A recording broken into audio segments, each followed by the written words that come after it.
Bom dia, boa tarde, boa noite. Aqui é o segundo episódio do podcast O Homem do Fim do Mundo. Quem tá falando aqui é Igor Ferreira. E o tema de hoje eu pretendo falar sobre a Kamala Harris, a escolhida do Joe Biden para ser a sua vice-presidente. Eu acho que é um assunto muito vasto, que dá para falar por muito tempo. Mas antes, inclusive, de falar sobre ela, eu acho que é preciso fazer os comentários básicos assim sobre questões raciais americanas, porque eu vou apontar a partir de algum momento para essas questões. O ser branco nos Estados Unidos é, teve momentos diferentes em que se era perceptível a branquitude. Muito por conta do nazismo, houve diferentes formas de ser branco. O nazismo ele proporcionou a categorização da branquitude. A personagens como o Henry Ford, né, o criador da Ford, nazista, né, autor de best-seller nazista, ele ajudou a que isso popularizasse nos Estados Unidos. Então, a partir de determinado momento, nos anos 40, no começo dos anos 40, as pessoas não eram apenas brancas, elas eram irlandesas, elas eram italianas, né? Elas eram, além de ser brancas, elas eram algo mais. Elas vinham de algum lugar. Só que a Segunda Guerra estava ali na frente. E os Estados Unidos precisava de uma narrativa de unificação. Então foi um momento em que se levantou a ideia das três raças americanas, que povoavam os Estados Unidos. Divisão, né? Claramente racista, claramente excludente, mas é o que os antropólogos da época falavam nos jornais, nas revistas. Essas três raças são o caucasiano, o branco, o negro e o mongol, que é uma definição muito genérica do asiático, né? Inclusive exclui uma dezenas de outras etnias, de outras formas de ser asiático. Ou seja, a questão racial foi a questão do compreender a raça é meramente política. Pois então, vamos passar alguns anos e vamos para o pós-guerra. Dentre outras figuras, alguém que se destacou falando sobre raça, mas principalmente sobre o homem branco, foi o Malcolm X. Ele falava bastante sobre o homem branco, só que ele falava de um homem branco único, de um tipo de homem branco. Afinal, quem oprime os negros nessa estrutura é o homem branco. E nesse momento não há distinção se ele vem da Austrália, da Nova Zelândia, da Espanha, da Irlanda, de que quer que seja. Aqui falamos do homem branco, do homem que estruturalmente detém poder. E todas essas são divagações minhas, claro. Algumas coisas tem muito material aqui, que inclusive vai estar na descrição, que são de onde que eu tiro os dados e tal. Mas acredito que o Trump ele conseguiu manipular essa massa hegemônica branca. Ele conseguiu dar um sentido a essa massa branca dispersa, que até o momento não tinha um líder desde, né, do pós-guerra. Ele conseguiu unificar essa massa branca e politizar muitos dos brancos que não estavam politizados, que não se compreendiam assim, né? Ou estavam sendo expostos à branquitude a partir da afirmação da negritude, que estavam sendo expostos como branco, não como um indivíduo, porque né, os movimentos negros, os movimentos dos nativos americanos ganhando força com o tempo. Então, as pessoas, muitos dos caucasianos, estavam começando a se ver como brancos. E a partir daí, Trump dá uma virada. Ele dá uma virada e consegue ser o guia dessas pessoas. Ele politiza, ele dá um sentido para essas pessoas e ele fala abertamente sobre ser branco, apesar de não usar a palavra branco. Quando ele coloca o Make America Great Again, é basicamente ele falando sobre ser branco, ele chamando os brancos americanos, sem dizer em nenhum momento sobre a questão racial. Apesar disso, está mais do que implícito. Fazendo depois esse panorama, acho que já é possível falar sobre a Kamala. Acho que falei sobre essa questão racial, porque é muito importante fazer esse background para falar sobre a Kamala. Porque a escolha dela e como ela se porta e como o Partido Democrata se porta perante ela traduz muito sobre a questão racial. Uma biografia rápida, talvez nem todo mundo saiba, mas ela é atualmente senadora pelo estado da Califórnia. Ela é uma mulher de origem birracial, ela tem pai jamaicano e mãe indiana, e nasceu nos Estados Unidos. Ela foi procuradora, o que é muito importante, compreender o que é ser procuradora nos Estados Unidos. Ela foi procuradora primeiro municipal e depois estadual pelo estado da Califórnia.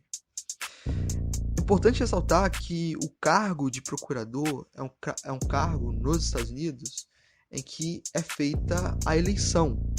Você entra por meios democráticos. E o que acontece é que algumas plataformas dessas pessoas são plataformas, usam, né, assim como qualquer campanha política, usam de plataformas com apelos muito emotivos, com apelos midiáticos, sentimentais. E a Kamala ela levou muito por esse sentido. E não só falar sobre como ela se portou na campanha, mas é importante falar como que ela se portou durante a sua gestão. Em questão da guerra às drogas, ela, em um momento muito importante, ela se absteve antes da legalização da maconha para fins medicinais no estado da Califórnia. Ela se absteve. E isso entra em outro momento sobre o histórico dela e a relação à guerra às drogas, é que ela aumentou a condenação por tráfico de 56% para 74%. Isso é um número extremamente alto, se considerado o tamanho da Califórnia, a população da Califórnia. Ela aumentou em números totais de 50% para 76% o percentual de condenação no estado da Califórnia. Então, as falas progressistas não condizem muito com as atitudes dela. É importante ressaltar isso. Em um podcast do The Economist, disseram que ela trabalha como uma tecnocrata, apesar das falas progressistas. Ela teve alguns, principalmente em relação às causas LGBTs, ela parece estar ao lado das pessoas LGBTs, mas não parece muito usar de uma causa para abafar outra. Pelo menos a impressão que fica comigo. Acho que ela ganha muito na questão de que ela é muito desenvolta. Ela não parece, ela não tem aquele olhar, sabe, aquela fala política do, do, dos Bush ou dos Clinton. Apesar dela falar muito bem, se ter uma eloquência fantástica, ela consegue dominar as pessoas, o ambiente, como se ela estivesse numa igreja. Parece que ela sempre está fazendo um grande discurso. Eu acho que isso vem muito do passado dela como procuradora, né? Essa coisa quase teatral. E a gente está falando muito disso, sobre o passado dela, mas depois do anúncio da campanha, algo que vem chamando muito minha atenção é quase a campanha racial que os principais jornais progressistas dos Estados Unidos estão fazendo. O New York Times está lançando quase diariamente artigos editoriais falando sobre como que é importante ter uma mulher negra como vice, com depoimentos de pessoas negras em cargos importantes. Enfim, é uma campanha muito baseada na questão racial. Embora ela não discuta, ela não fale a respeito do assunto. Ela não tenha propostas concretas. E isso, né, também contra o seu passado encarcerador. Mas assim, há fatos que têm que ser ditos. Em um desses editoriais do New York Times, foi lançado um dado que ficou na minha cabeça. Mais de 90% das mulheres negras votaram nos democratas nas últimas 3 eleições presidenciais. Isso é um número fora de qualquer zona de previsão de outros grupos. É um número excepcional. É um número excepcional que os democratas precisam desses números se almejam cargos majoritários. Eu lembro, acho que foi no segundo dia da convenção do Partido Democrata, uma mulher negra, já idosa, da Carolina do Norte. Ela falou com todas as letras que mulheres negras sustentam o partido. Sustentam o partido hoje, estão nas ruas fazendo campanhas, estão colocando mãos à obra. E assim, isso não difere muito quando eu penso no contexto brasileiro, né? Pessoas negras sendo muitas vezes a parte braçal do partido, fazendo muito pelo partido, fazendo muito pelas legendas, e não se vendo representadas como quando os cargos são majoritários, ou quando são representadas, não tem um apoio suficiente do partido para que elas possam ter alguma chance de vencer. É uma crítica que cabe muito, agora que eu estou fazendo, né, que cabe muito à situação brasileira. Que mulheres negras, de fato, movimentam o mundo, movimentam a questão política. Só que nem sempre recebem apoio. Recebem apoio do partido, recebem apoio, às vezes, da própria comunidade. Mas é importante pensar também que a questão Kamala é uma vitória da comunidade negra? Primeiro, temos que fazer uma análise de como é o padrão de vida negra americana hoje. O salário anual dos brancos e negros com faculdade é muito diferente. Os brancos ganham em média 60 mil por ano, enquanto os negros ganham 49 mil. 42% das famílias negras têm casa própria, enquanto 73% das famílias brancas têm. Para cada dólar que uma família branca conquista, uma família negra ganha 59 cents. Desde os anos 80, a guerra às drogas aprisionou 31 milhões de americanos, sendo 90% negros ou latinos. Então, temos que pensar, né? Eu acho que isso não só para a questão da Kamala, mas é importante a gente pensar no que significa ter esses representantes negros ou não brancos, racializados em geral. Porque o discurso dela, apesar de ter em alguns momentos falas mais progressistas, ela é uma personagem dúbia. É uma personagem que a fala não corresponde aos fatos. Ela tem um caso que ficou muito famoso na Califórnia, em que ela perseguiu, de fato, judicialmente, pais tinham filhos com muitas faltas nas escolas.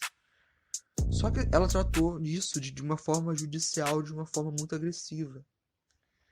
E puniu, basicamente, pais de minorias étnicas, como negros e latinos. Em 2015, ela se absteve num caso que foi muito falado a respeito de investigações paralelas, de mortes ocorridas envolvendo policiais. Como se deu essas mortes dessas pessoas, possivelmente pelos policiais. E ela se absteve de tomar posição. Então, falar que isso é uma vitória, como muitos veículos falam, pode parecer vazio, pode parecer basicamente um grande nada.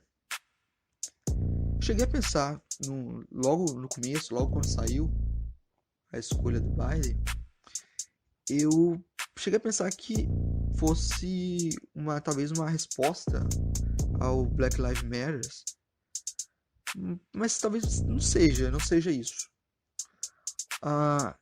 Inclusive, estava ouvindo um podcast do The Economist.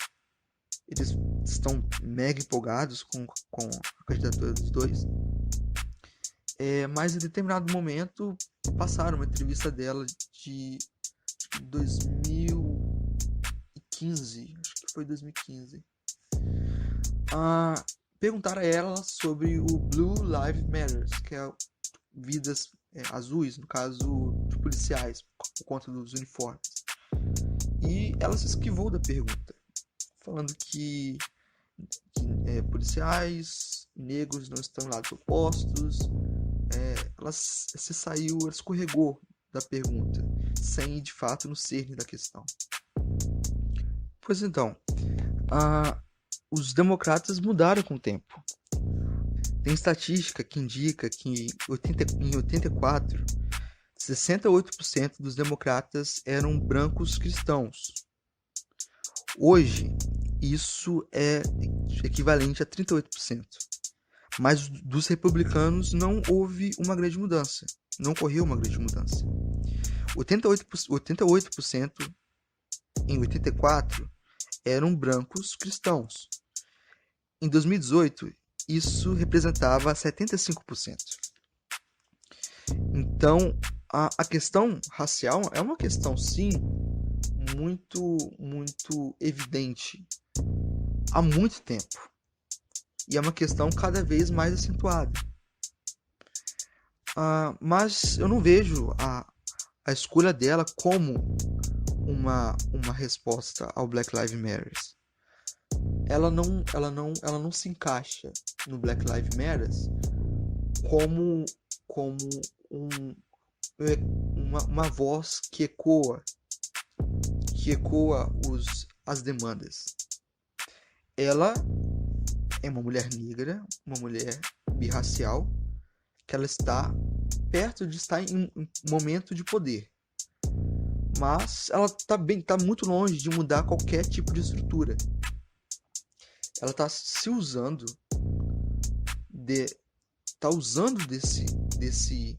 desse argumento, dessa posição como marketing, como uma forma de se vender.